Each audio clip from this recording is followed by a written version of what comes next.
जो है सकल मूल्य वृद्धि का सबसे बड़ा स्रोत तृतीयक क्षेत्र अर्थात सेवा क्षेत्र है। ठीक है।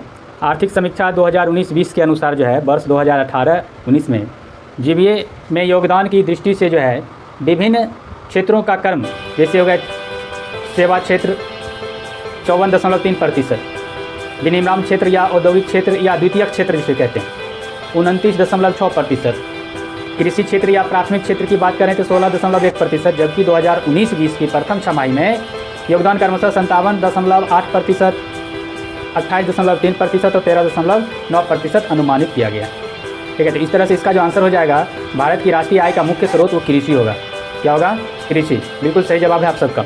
चलिए नेक्स्ट क्वेश्चन की ओर आगे बढ़ते हैं और अगला क्वेश्चन आपसे कहता है कि कुल भारत की उन्नति संतोषजनक रही है। भारत की उन्नति संतोषजनक रही है। ऑप्शन नंबर ए है कुल राष्ट्रीय उत्पाद में बढ़ोतरी के संबंध में, ऑप्शन नंबर बी है बेरोजगारी में कमी के संबंध में, ठीक है, ऑप्शन नंबर सी है प्रति व्यक्ति आय के संबंध में और ऑप्शन नंबर डी है असमानता में कमी के संबंध में, असमानता में कमी के संबंध में। आंसर कीजिए आप लोग फास्टली ABCD।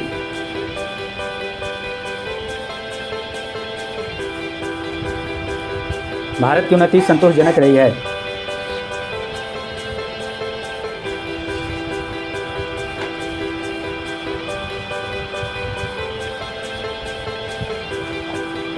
देखिए क्विक आंसर कीजिए।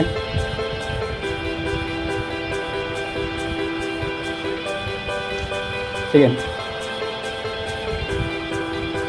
सभी जो है प्रथम पंचवर्षीय योजना को छोड़ करके 1974 तक अर्थात चौथी योजना तक सभी योजनाएं में जो है राष्ट्रीय आय की वास्तविक वृद्धि निर्धारित लक्ष्य अपेक्षा कम रही है और 1980 से वर्तमान तक की अवधि में जो है राष्ट्रीय आय की वृद्धि दर संतोषजनक मानी जा सकती है। भारत की जो है विभिन्न 12 पंचवर्षीय योजनाओं में जो है अब तक सर्वाधिक वृद्धि दर 10वीं पंचवर्षीय योजना में प्राप्त की गई है, जिसमें राष्ट्रीय आय की जो है औसत वार्षिक दर 7.6% थी। कितना? 7.6% थी। ठीक है। अर्थात इसका जो आंसर हो जाएगा आपको option number A. Option number A जो है इसका बिल्कुल सही जवाब होगा। ठीक है। चलिए नेक्स्ट क्वेश्चन की ओर आगे बढ़ते हैं और अगला क्वेश्चन आपसे कहता है, क्वेश्चन को गौर से सुनेंगे।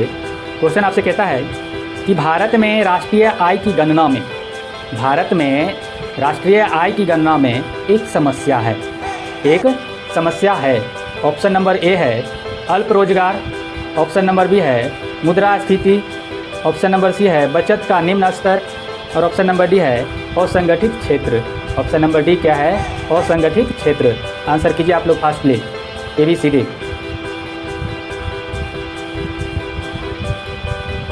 आंसर कीजिए फास्टली ABCD क्या होगा?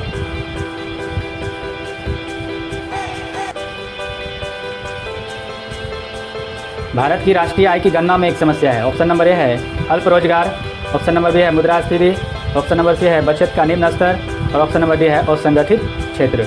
आंसर कीजिए।